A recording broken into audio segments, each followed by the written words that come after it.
What if I told you that there was an anime that had a ton of the coolest shit in the world ever in it? I present the Headless Horseman trying to find her head. I present the Lelouch-type puppet master to control things behind the scenes. I present the Hulkman with superhuman strength. I present the chick with a demon sword that possesses people. I present the guilt-ridden ex-gang leader. And I present this guy. There's going to be this huge conflict between three factions, with three respective best friends leading each, all orchestrated by the Puppet Master. Sounds like the most epic shit in the world, right? What if I told you that it sucked? Like, seriously fucking sucked. How sad in the pants would you be? How can you take all of this cool shit and make a terrible show out of it? Well, let's find out. So what am I supposed to call this anime? Durarara? Dururaru? Duraratard? Duraherder? This is a retardedly popular anime, so I'm sure this video will make a lot of people cry. But I don't care. I guess the most natural response would be to call this show a train wreck, but that would imply 1. There would have to be a train in one piece. 2. It would have to be on a set of railroad tracks. 3. It would have to be capable of moving in some direction. Durarara is like starting off with all the train cars scattered across the yard, then having an earthquake and expecting them to somehow find each other and put themselves in the correct order. Never mind getting on a track and traveling somewhere.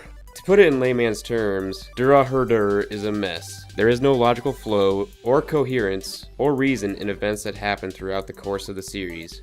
I wonder what Durarara actually means. If I were to venture a guess, I'd say, crazy shit happening, why? Because it's cool, doesn't make sense, no, but that's okay because it's cool. The epitome of style over substance. In the first 2 episodes alone, they introduce a number of characters not much less than 2 dozen. How many of them actually end up being significant? Well, not many. How many of them is it possible to care for? Not many. Are we gonna focus on the interesting ones? No. We'll focus on the high school kids. Then why the hell are we wasting so much screen time? Ask the writers. The pacing makes absolutely no fucking sense. In the first 7 or 8 episodes, nothing of any real importance happens at all. Just a bunch of tiny events that one would think could be setting the stage for much more important things later on, but really aren't. Basically, all they do is establish the fact that this is our city and crazy shit happens sometimes. Well, ain't that wonderful. It took you that long? When things do finally start happening, they come out of nowhere, get dropped and forgotten abruptly, picked up again just as abruptly, and end anticlimactically in some Aesop or cute little outro about how things went back to normal for them or whatever. Yeah, in a city where crazy shit is supposed to be a regularity? Guess how long that lasts. These little expositions simply serve as bookends that define where one arc ends and another begins. They may as well just say, okay, this arc is over now, time for the next one, and it would have the same effect. Arc-based shows can be good if the arcs actually have some impact on each other, but the arcs literally have no bearing on each other. Literally everything resets to 0 at the end of each, including characters. I love to make fun of my anime list for having inaccurate genre tags all the time, but in this case, slapping shonen on this title made a lot of sense. You have the 4 basic characteristics of long runners. Characters that don't develop and may or may not be shit and rely on being cool rather than having depth. A story that's set up to be able to run as long as it fucking wants. Ass pulls out the asshole with 0 foreshadowing at all. And last but definitely not least, style over substance. The writers obviously have no clue what the concepts of build-up and foreshadowing are. Granting for the sake of argument that there is in fact a complete train on the tracks, and it is in fact in motion. The train is screeching and lurching and starting and stopping and running off the tracks and back on the tracks and skipping stations randomly, and well, you get the idea. I'm just gonna go through and start listing off examples about how much it sucks. I'm not going to try to sync my narration to relevant scenes I'm talking about, because that would seriously make making this video take 4 times longer. Celti's a Dullahan, which is supposed to be a fallen Valkyrie. Izai has hinted at creating a huge conflict between the Dollars, the Yellow Scarves, and the Demon Blade people so he can be a great hero in it, and then get a reward from Celti. But guess what happens to that major plotline? Gets fucking dropped like it's hot. Celti's ordeal for the first half of the show is that she's trying to find her head, but she suddenly decides she's okay with not finding it for absolutely no fucking reason whatsoever. Kita was the leader of the Yellow Scarves, and was dating this chick at the time, but left the Yellow Scarves because the rival gang, the Blue Squares, beat his ex-girlfriend. He blames himself and leaves the Yellow Scarves. But then he decides he loves Henri, one of the most shallow-ass loves in the world, so he wants to join the Yellow Scarves again in order to protect her. His motivations are completely fucked up. Henri is supposed to be the wielder of the Demon Blade, which possesses anyone it stabs, eventually making an army.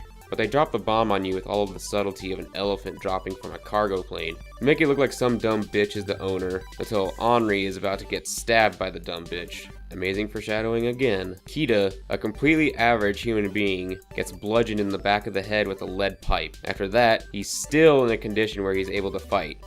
Guys, if you're lucky enough not to get knocked the fuck out with a concussion, you definitely wouldn't be able to stand. Still, it's painted as him being a badass, because he withstands it, gives some shitty speech, then starts fighting. Shonen for the win! Shizuo, the Hulk man, gets stabbed. The guy who stabbed him said, "Kita ordered it." He goes on a rampage trying to find him, but nobody tells him Kita didn't do it. He just suddenly stops caring and is like, "Nope, I don't care anymore." And then he magically knows who did it and he fucks up their car. How'd you know that? How'd you find out? You didn't. And then it gets dropped. Never happened. What a meaningful ordeal. Out of nowhere, it's revealed that Mikado started a group called the Dollars. There is absolutely zero illusion that this may have been the case previously. Zero hints dropped to get us thinking. Nope. You could have practically had him do absolutely nothing during the show except follow everyone else around, saying absolutely nothing until all of a sudden, out of fucking nowhere, he says, "I made the dollars!" They just throw the fact in your face when it becomes relevant and expect you to accept it. And why did he even do it? Because he was fucking bored! That brings up another major problem. Characterization occurs as the plot demands. Suddenly, crazy shit happening, oh my god, what the fuck, why? What's that? It's all about some character who seemed completely insignificant until now? Uh-oh, time for a flashback.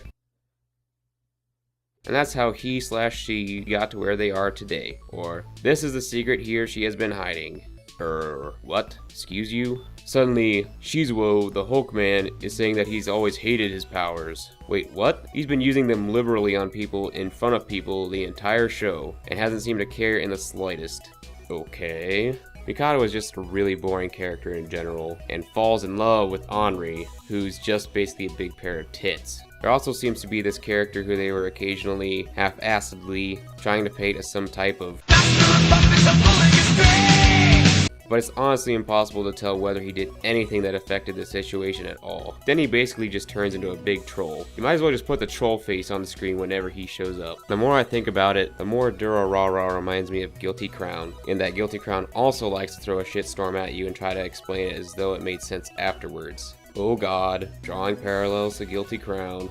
Not a good sign. At least Durarara doesn't do it to quite an extreme degree. The only exception to this trend is Kita, whom they actually do a decent job foreshadowing with on his past connections, with things like looking uneasy whenever discussions about the Yellow Scarves pop up. See, it's seriously not that fucking hard to foreshadow shit. It doesn't take much.